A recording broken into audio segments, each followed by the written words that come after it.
India is so powerful and this is how the Arabs view it. और हर मुल्क जो है इन अरब ममालिक में से हर मुल्क जो है वो क्या कर रहा है, वो सपोर्ट कर रहा है। ब्रिक्स के समिट को इस साल होस्ट करने जा रहा है। इंडिया ने ब्रिक्स 2026 का लोगो, उसका वेबसाइट, ये सभी चीजों को ऑफिशियली रिलीज किया है। ब्राजील, रूस, इंडिया, साउथ अफ्रीका ने मुश्तरका करेंसी डॉलर में तजारत ना करने का ऐलान किया है और इस इत्तेहाद को सऊदी अरब, ईरान और मलेशिया की मदद हासिल है। 8 से 10 साल बाद आप देखिएगा कि डॉलर और ये अगर ब्रिक्स करेंसी आती है तो क्या फर्क पड़ता है। 8-10 से शायद पहले हो जाए, क्योंकि यही खतरा है जिसकी वजह से लड़ाई कर रहे हैं। सो एक ब्रिक्स है और दूसरा टैरिफ। और अब उनके जो है वजीर खारजा ने भी एक स्टेटमेंट दिया है कि जब तक पाकिस्तान से दहशतगर्दी का खात्मा नहीं होगा, हम पाकिस्तान के साथ कोई भी बातचीत नहीं कर सकते। बातचीत और दहशतगर्दी जो है वो साथ साथ नहीं चल सकती। $12 बिलियन के प्रोडक्ट्स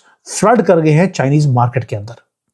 ये एक स्टैटिस्टिकली मुझे पहले लगा ये गलत है, ये हो नहीं सकता, लेकिन मोदी है तो मुमकिन है, उन्होंने करके दिखाया। India and France together want to weaken dollar, together want to create an alter, because दोनों मल्टीपोलर वर्ल्ड की बात करते हैं। ट्रंप G2 की बात करता है। 6 लोग चाइनीज कम्युनिस्ट पार्टी के आए हैं and they have visited the RSS headquarter. उसके बाद बीजेपी के लोगों से मिले।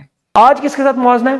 कांगो के साथ, इथियोपिया के साथ, नाइजीरिया के साथ, सोमालिया के साथ। पाकिस्तान अफगानिस्तान से भी नीचे जा चुका है। जो तुमने कर्ज लिया है नहीं दे सकते। डेट सर्विसिंग रुपीस में 5 ट्रिलियन रुपया है। 5 ट्रिलियन कर्जे लेते हो, भीख लेते हो, उसके ऊपर तुमने मार्कअप या जो भी कह लो तुम, ऐसी इस्तलाहें इन्होंने फ्रॉडियों ने इस्तेमाल की हुई हैं जिसका हिसाब ही कोई नहीं। क्या बाहर ने सीधी सीधी आंखें दिखाई हैं कि अगर आपने दोबारा लाइन ऑफ कंट्रोल के ऊपर जो है फायरिंग की तो आपको बहुत बड़े नुकसान का सामना करना पड़ सकता है।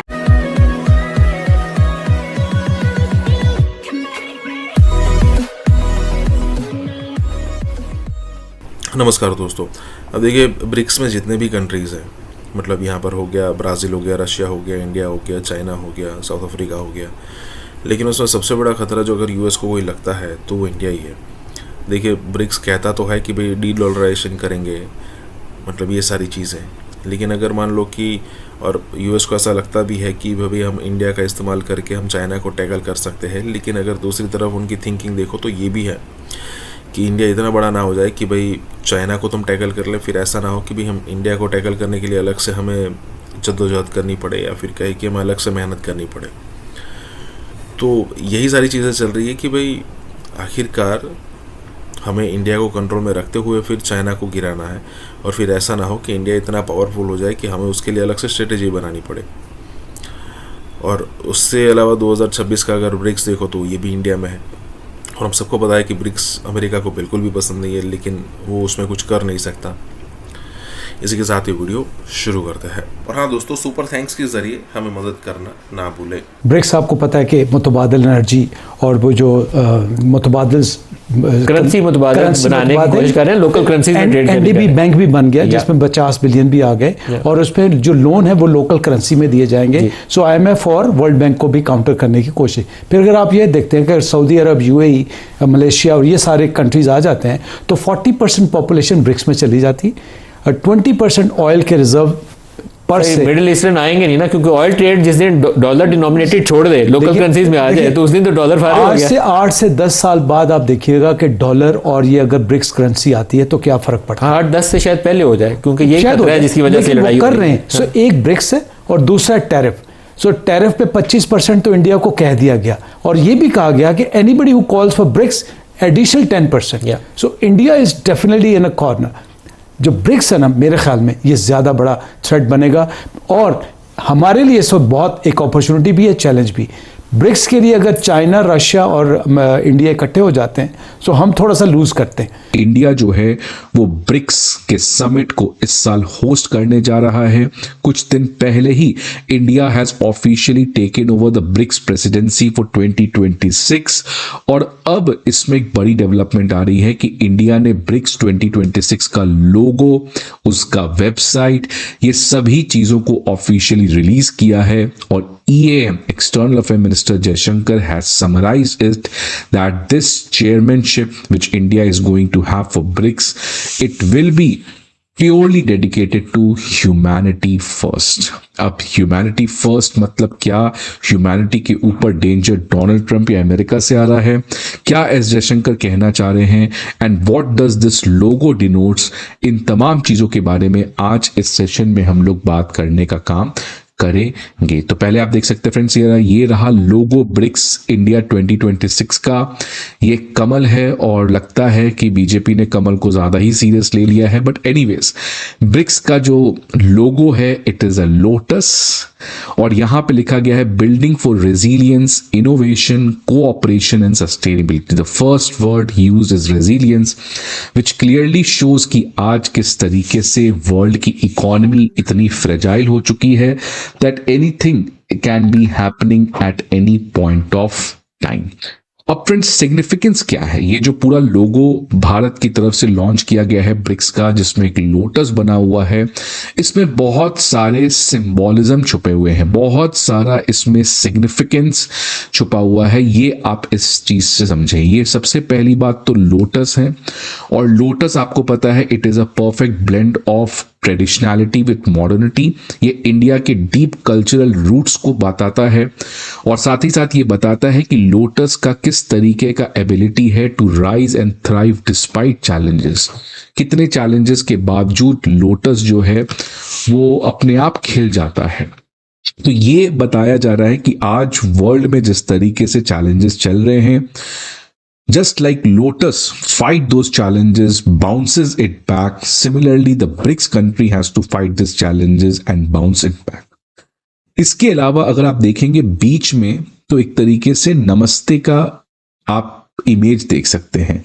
तो ये अगेन इंडिया के कल्चरल ट्रेडिशन की तरफ से चल रहा है और इसीलिए यहां पर बीच में एक नमस्ते का एक तरीके का इमेज डाला गया है।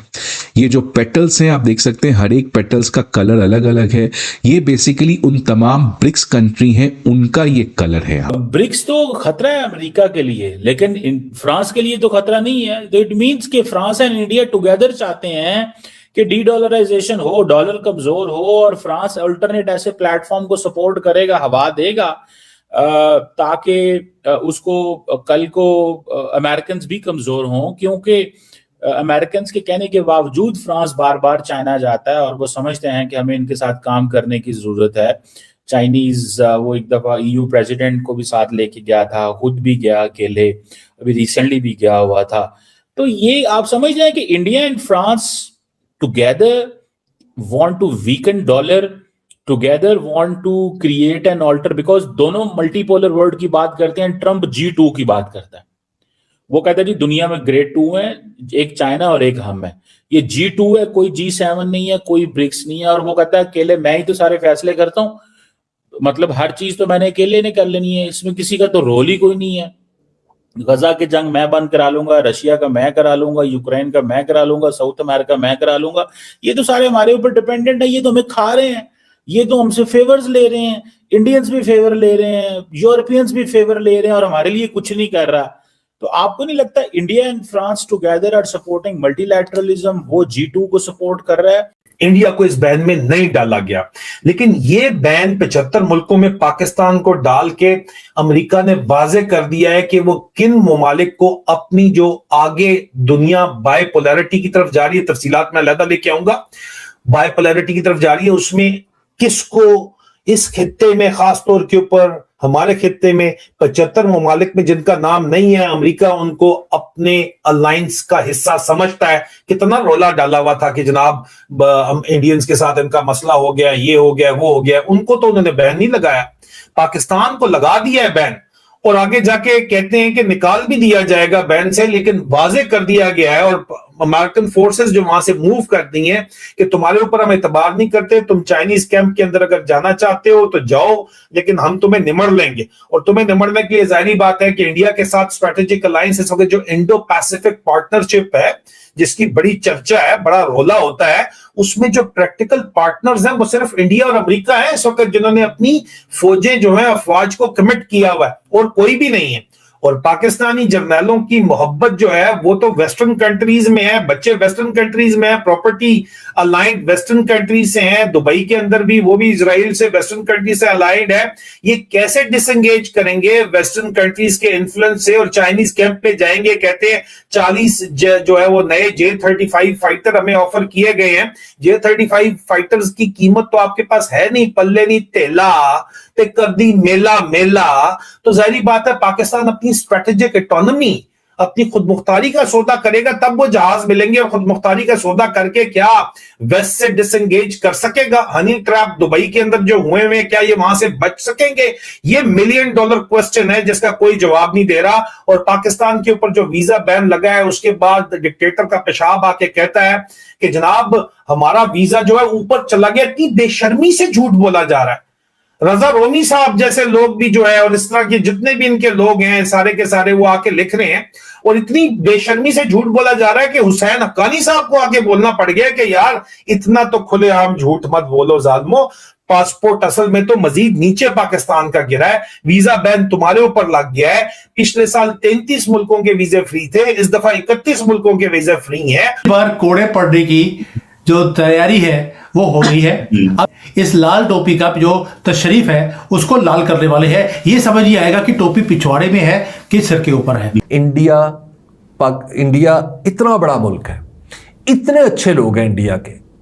देखिए अच्छे बुरा सब जगह होते हैं, लेकिन एज अ होल इतने अच्छे लोग हैं भारत के। हिंदुत्व आज सिर्फ पॉलिटिकल आइडियोलॉजी नहीं है, हिंदुत्व भारत की स्टेट आइडियोलॉजी है।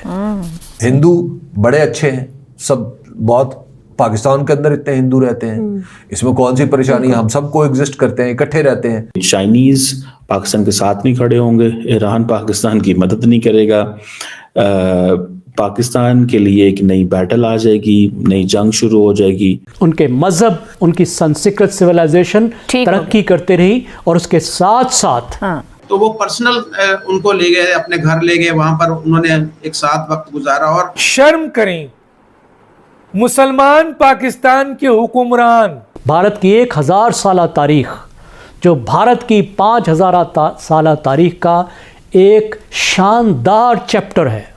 सदर ट्रंप की एडमिनिस्ट्रेशन ने पाकिस्तान को और खुसूसी तौर पर अपने फेवरेट फील्ड मार्शल को एक बड़ा झटका दिया है। जनाब अमेरिका ने पाकिस्तान के वीजे बैन कर दिए हैं।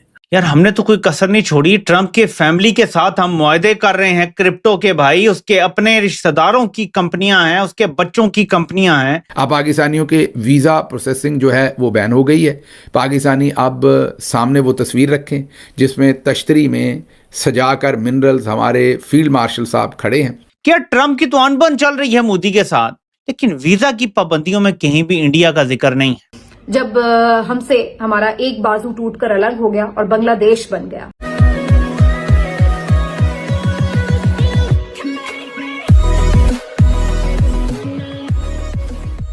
नमस्कार दोस्तों, अब देखिए पाकिस्तान जिस तरीके से प्रोपोगंडा चलाता है अगेंस्ट इंडियन, अगेंस्ट हिंदूज, उसमें अगर कोई भी पाकिस्तानी जो कि पूरी तरीके से ब्रेन वॉश हो रखा है, ठीक है, अगर वो इंडिया के अंदर विजिट करेगा ना तो तुरंत ही उसका 180 डिग्री चेंज हो जाएगा कि भाई जिस तरीके से यहाँ पर इंडिया को या फिर हिंदुओं को बोला जा रहा था उस हिसाब से तो यहाँ पर बिल्कुल नहीं है। अजमल कसाब की बात आप बात कर सकते हो कि उसके बाद उसका कितना मन परिवर्तन हुआ था यहाँ पर। कहने की बात यह है कि पाकिस्तान का एग्जिस्टेंट, पाकिस्तान की आर्मी का एग्जिस्टेंस इसीलिए है कि भाई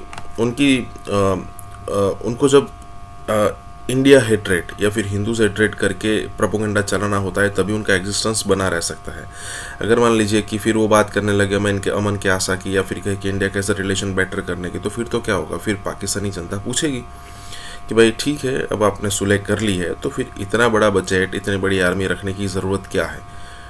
तो इसीलिए कुछ ना कुछ समय पर ऐसा किया जाता है जिससे पाकिस्तानी जनता को ऐसा लगता है कि भी पाकिस्तानी आर्मी है तो हम बच गए, अदरवाइज़ ये हिंदू हम पर चढ़ दौड़ते। अब यहाँ पर यही बात हो रही है कि इंडिया इतना बड़ा है, इतना डाइवर्स है, हिंदू इतने अच्छे हैं वगैरह वगैरह। इसी के साथ ही वीडियो शुरू करते हैं। और हाँ दोस्तों, हो सके तो सुपर थैंक्स के ज़रिए हमें सहायता भी ज़रूर करें। सदर ट्रंप की एडमिनिस्ट्रेशन ने पाकिस्तान को और खुसूसी तौर पर अपने फेवरेट फील्ड मार्शल को एक बड़ा झटका दिया है। सदर ट्रंप की एडमिनिस्ट्रेशन ने 75 कंट्रीज पर वीज़ा प्रोसेसिंग बैन लगा दिया है। जी हाँ, अब इन 75 मुल्क के शहरियों को अमेरिका के इमिग्रेंट वीज़ाज जो हैं वो नहीं मिलेंगे, मतलब कि सब कुछ बंद हो गया। अब ये कब तक बंद रहेगा ये किसी को नहीं पता। सबसे इंटरेस्टिंग बात यह है कि ये जो 75 मुल्क हैं, इनमें सदर ट्रंप के जो favourite field marshal Asim Munir हैं, उनके मुल्क पाकिस्तान का नाम भी शामिल है। इससे भी ज़्यादा इंटरेस्टिंग बात यह है कि सदर ट्रंप के जो सबसे फेवरेट फील्ड मार्शल हैं, जो उनके सामने तश्तरी में मिनरल्स और सब कुछ रखकर बिल्कुल हाजिर जनाब खड़े हैं, गज़ा की फ़ोर्स हो या सब कुछ हो, बिल्कुल लेट गए हैं मुकम्मल तौर पर। उनके मुखालिफ मुल्क इंडिया, जिनके साथ झड़प के बाद वो 5 सितारे लगाने में कामयाब हुए, फील्ड मार्शल बनने में कामयाब हुए, अज़मा बुखारी साहबा के मुताबिक हाफिज़ जी तुन के रखो की पॉलिसी मज़ीद तुन के रखने में कामयाब हुए, इमरान खान को जेल में लंबा अरसा रखने में मज़ीद कामयाब हो रहे हैं, वही आसिम मुनीर साहब का जो मुखालिफ मुल्क इंडिया है उसका नाम इस लिस्ट में शामिल नहीं है, लेकिन पाकिस्तान का नाम इस लिस्ट में शामिल है। तकरीबन 75 ममालिक की लिस्ट जारी की गई है जिनके वीजे सस्पेंड कर दिए हैं इंडेफिनेट पीरियड के लिए। The full list of countries comprises of Afghanistan से लेकर नीचे यमन तक लिस्ट है, लेकिन इसमें पाकिस्तान का हाईलाइटेड नाम आप देख लें। यार हमने तो कोई कसर नहीं छोड़ी। ट्रंप के फैमिली के साथ हम मुआहदे कर रहे हैं क्रिप्टो के भाई, उसके अपने रिश्तेदारों की कंपनियां हैं, उसके बच्चों की कंपनियां हैं, उसके साथ हम रिश्तेदारियां बना रहे हैं, लेकिन फिर भी ट्रंप ने पाकिस्तान पे वीजा पाबंदियां लगा दी हैं। ये क्या चल रहा है? कुछ लोग कह रहे हैं कि ये पाबंदी तो हट जाएगी, ये तो एक ब्लैंकेट किस्म का बैन लगाया गया है, पाकिस्तान राब्ते शाब्ते करेगा तो ये पाबंदी हट जाएगी। गलतफहमी में हो सकती है, पाकिस्तान तो अब इत्तेहादी है, लेकिन यार मैंने बड़ा सोचा कि यार ट्रंप की तो अनबन चल रही है मोदी के साथ। मोदी को उसने जलील करके रखा हुआ है कि तुम्हारे 8 जहाज पाकिस्तान ने गिरा दिए, तुम जंग में मिन्नतें कर रहे थे मेरी, मैंने जंग बंद करवाई है। ट्रंप ने किया ना जगह जगह जलील, लेकिन वीजा की पाबंदियों में कहीं भी इंडिया का जिक्र नहीं है। इस लिस्ट को देखें, लेकिन पाकिस्तान जो अमेरिका के आगे लेटा हुआ है उसका जिक्र है। यार पाकिस्तान पे क्यों पाबंदी लगा रहा है जब इंडिया पे नहीं लगा रहा? गलती से लगती तो इंडिया पे भी गलती से लग जाती। अच्छा, मैं यहां गौर कर रहा हूं कि चाइना अमेरिका का बड़ा दुश्मन है, तो क्या चाइना पे भी पाबंदी लगी है? मैं ढूंढ रहा हूं सी से ना, Cambodia, Cameroon, Cape Verde, Colombia, Cuba और ये आइवरी कोस्ट है कोई, उनके किसी के ऊपर कोई पाबंदी नहीं है। यानी चाइना, गलती से चाइना पे पाबंदी नहीं लगी, गलती से इंडिया पे भी पाबंदी नहीं लगी, गलती से पाकिस्तान पे पाबंदी लगी, क्योंकि ये चूरन ही आपको बेचेंगे कि यार गलती से हो गया, हो जाएगा कुछ अरसे में। इनडेफिनेट पीरियड के लिए वीजे पॉज किए गए हैं। पाकिस्तानियों के लिए अमेरिका के वीजे पॉज हो चुके हैं, इनडेफिनेट पीरियड के लिए सस्पेंड कर दिए गए हैं। आपको पता होगा कि भारत के वजीर आजम हैं नरेंद्र मोदी, उनके दौर में बहुत बड़े बड़े प्रोजेक्ट्स लगे हैं, खरबों के प्रोजेक्ट लगे हैं। यहाँ तक कि आपके अरेबियन सी में टनल बना दिया, बड़ी बड़ी बिल्डिंग्स बना दी, बड़े बड़े पुल बना दिए, बड़े बड़े ब्रिजेस बना दिए। इंतहाई खरबों के प्रोजेक्ट्स लगे हैं। याद रखिएगा, वो इंतहा पसंद हिंदू जिसको हम कहते हैं कि वो इंतहा पसंद है, और वो ज़रूर है क्योंकि वो मुसलमानों का, अक़लियतों का कत्ल करता है। लेकिन एक चीज़ चाहे दुश्मन में हो, उसकी तारीफ़ तो की जाएगी कि वो वज़ीर आज़म जो एक चाय वाला था, उसके पास कुछ असासे थे, आज उसने अपने असासे डिक्लेयर किए, मीडिया ने उसको रिपोर्ट किया। मैं आपको पढ़ के बताता हूँ, वो नरेंद्र मोदी जो 2014 से वज़ीर आज़म है भारत का, जहाँ खरबों के प्रोजेक्ट्स लगे हैं, जहाँ खरबों के काम हुए हैं, वो उसके असासा सिर्फ 3 करोड़ है, सिर्फ 3 करोड़ है उसके असासे। सोचिए ज़रा आप कि 10 साल में एक वज़ीर आज़म रहा हो जो खरबों के प्रोजेक्ट्स उसने अपने मुल्क में लगाया हो, उसके पास सिर्फ 3 करोड़ रुपए हैं। Fastest growing real estate, fastest growing ecosystem, fastest growing stock market, और वो भारत को दुनिया का सुपर पावर बनाने जा रहा है। चांद पर अपनी मदद आप पहुंच गए। उसका वजीर आज़म 3 करोड़ के असासे, कोई ज़मीन, कोई गाड़ी, कोई मकान नहीं। शर्म करें मुसलमान पाकिस्तान के हुक्मरान, शर्म करें। पाकिस्तान को सारी वेस्टर्न ममालिक जो इंडिया के पीछे खड़े हो गए हैं, ऑस्ट्रेलियंस हों, अमेरिकन हों, ब्रिटिश हों, everyone is standing behind India. और हमारे पीछे कौन खड़ा हुआ है? इज देयर एनी कंट्री, कोई ऐसा मुल्क है जो हमारे पीछे खड़ा होगा? और नरेंद्र मोदी जिस किस्म की एग्रेसिव फॉरेन पॉलिसी चला रहा था, मैं नहीं समझता कि वो चुप करके फोकस करेगा और भूल जाएगा इन चीजों को। वहां एक सेंटिमेंट है कि India has to show its a great power. We have basically got 1,000 kilometers of our territory, 1,000 square kilometers of our territory, जो देपसांग प्लेन में और देमचौक में। चाइना का वो सारे का सारा जो उसका पोर्ट है वो चाइनीज पोर्ट है, जिसके इर्द गिर्द अमेरिकी बैठे होंगे। इसीलिए चाइना जो है, चाइनीज फॉरेन मिनिस्टर जो है वो कहाँ गया है? इंडिया। तो इसीलिए कहते हैं कि खुदा दुश्मन भी किसी को नस्ली दे। मैं ये नहीं कह रहा कि पूरी हिंदुस्तान की फौज ही नस्ली होगी, क्योंकि हर जगह अच्छे और बुरे लोग होते हैं, लेकिन मैं खुश हूं वो कम से कम वो लोग नस्ली थे, वरना वो कह देते कि नहीं, वो कोई झूठी कहानी बुन देते। वहां कौन सा भारत ने चीन से 982 डेप्सांग और ईस्टर्न लद्दाख में 1000 स्क्वायर किलोमीटर की जमीन वापस ली। यहां पे तो हर एक बंदा चोर है। तो जनरल्स ने अपने आप को सेव कर लिया। जो सिपाही है, सिपाही को 2 वक्त की रोटी खाने को नहीं मिल रही पाकिस्तान में। इतना बुरा हाल पाकिस्तान का हो चुका है।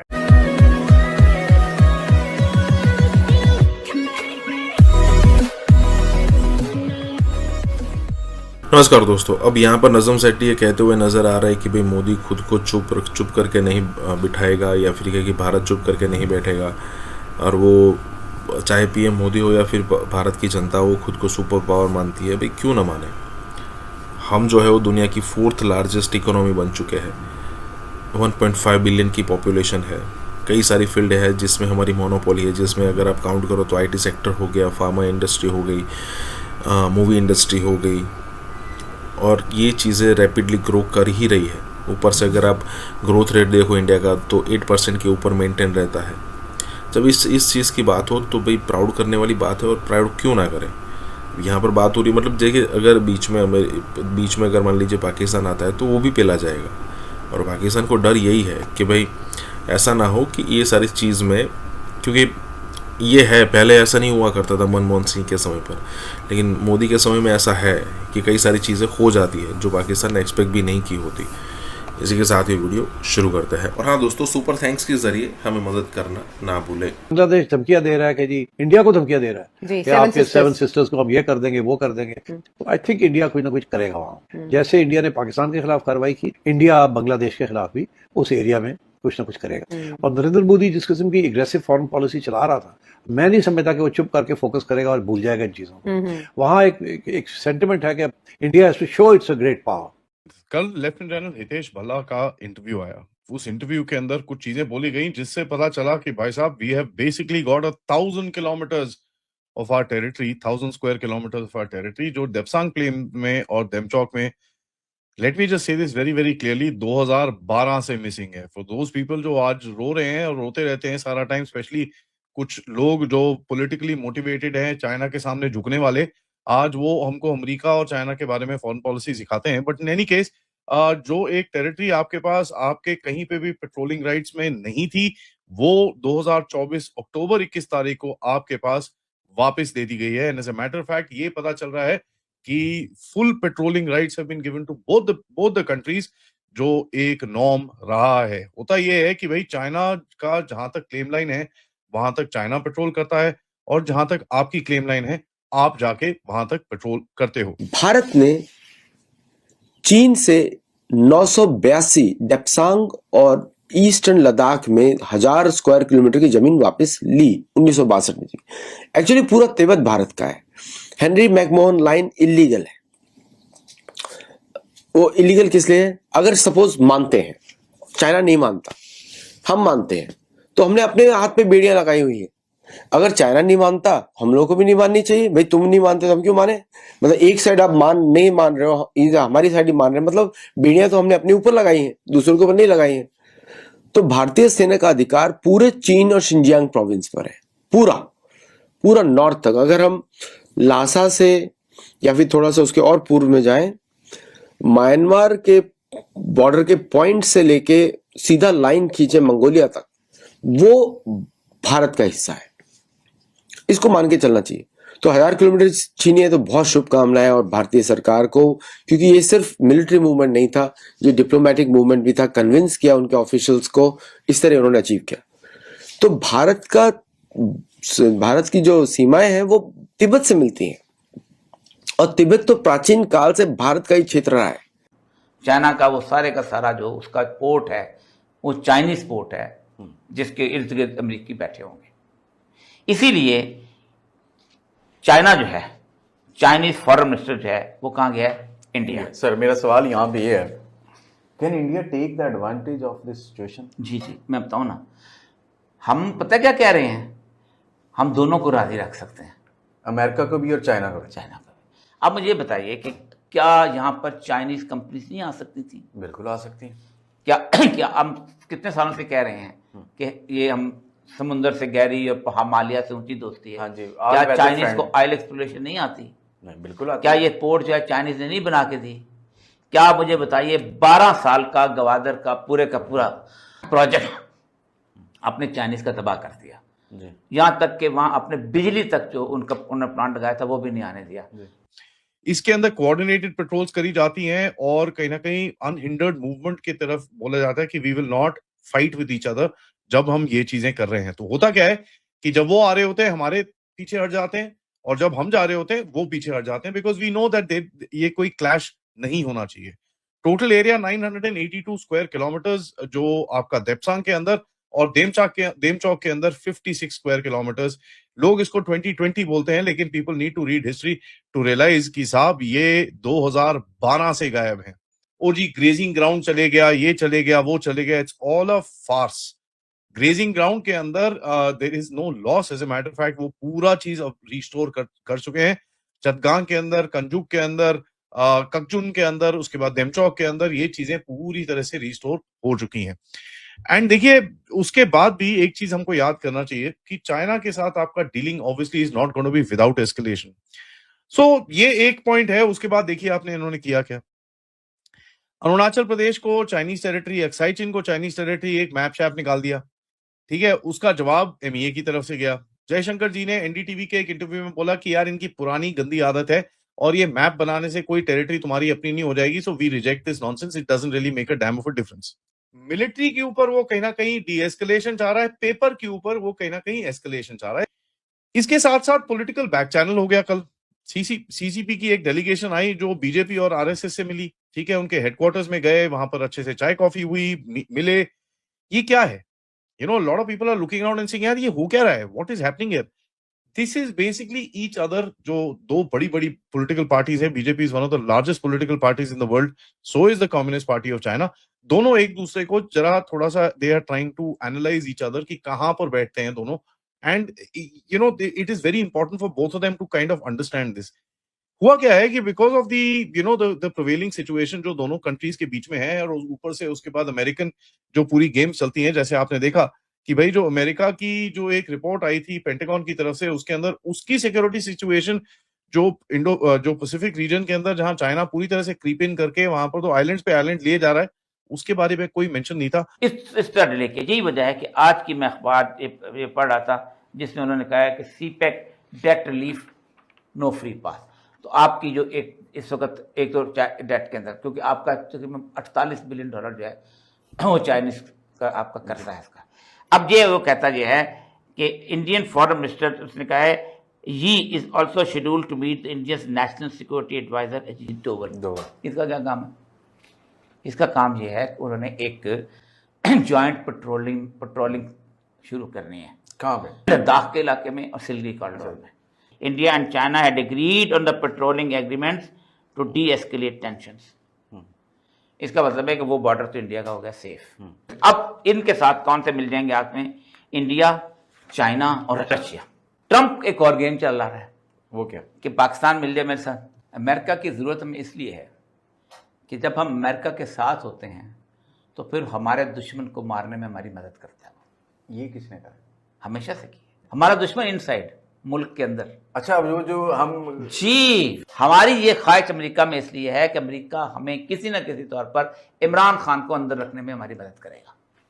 चाइना को कोई परवाह नहीं है कि इमरान खान आता है या नहीं आता, यहाँ हाइब्रिड आती है या नॉन हाइब्रिड आती है। अब इस सूरत हाल के अंदर आपको चाइनीज जो है पीछे हट गए। चाइनीज तो शायद काकर अब्बासी के ज़माने में खुदाफिज क्या कहते, क्योंकि वो कहते ये हैं कि आपने हमारे CPEC का मजाक उड़ाया। अगर आप वाकई सीरियस होते, आप चाहते कि आप CPEC के जरिए आपने जिंदगी बनानी है, तो आप उससे $4 अरब की ऑरेंज ट्रेन ना बनाते। बिल्कुल ऐसी है वो। ऑरेंज कहाँ जा रहा, ट्रेन किधर बन रही है? नहीं, जो भी है, मैं वैसे कह रहा हूँ, जितने मोटरवे बने, ये भी $4 बिलियन का चाइनीज खाते में। ठीक, अब आपने पूरा CPEC उड़ा दिया, गुलछरे उड़ा दिए इलेक्शन जीतने के लिए, क्या उधर मोटरवे तो इधर मोटरवे तो उधर फलाना तो उधर फलाना। अच्छा, असल मसला यह है कि अब अमेरिका जो है वो यहाँ चेंज ऑफ गार्ड जब चाहेगा, जिस वक्त चाहेगा, करता रहेगा। ठीक है सर, जो अब हमारा पहले एक दुश्मन है, अब इस जब हम अमेरिका की तरफ अपना शिफ्ट करते हैं पॉलिसी का, तो जो चाइना के साथ हमारे ताल्लुकात हैं वो भी कंप्रोमाइज हो रहे हैं। अब इंडिया और चाइना अगर मिल के इस खिते में ऑपरेट करते हैं तो हमारा वो दोस्त भी दुश्मन बदल जाएगा। जी जी, देखिए ना, आप मुझे बताइए कि इंडिया क्यों गया है चाइना इस वक्त। अब हम समझते हैं हम दोनों जो है उनको साथ लेके चलेंगे। अगर इंडिया उसके साथ बैठ गया तो इंडिया यारी करने देगा हमें? जब दूसरी सौकन वहां आ गई तो पहली बारी तो कहेगा निकालो उसको घर से।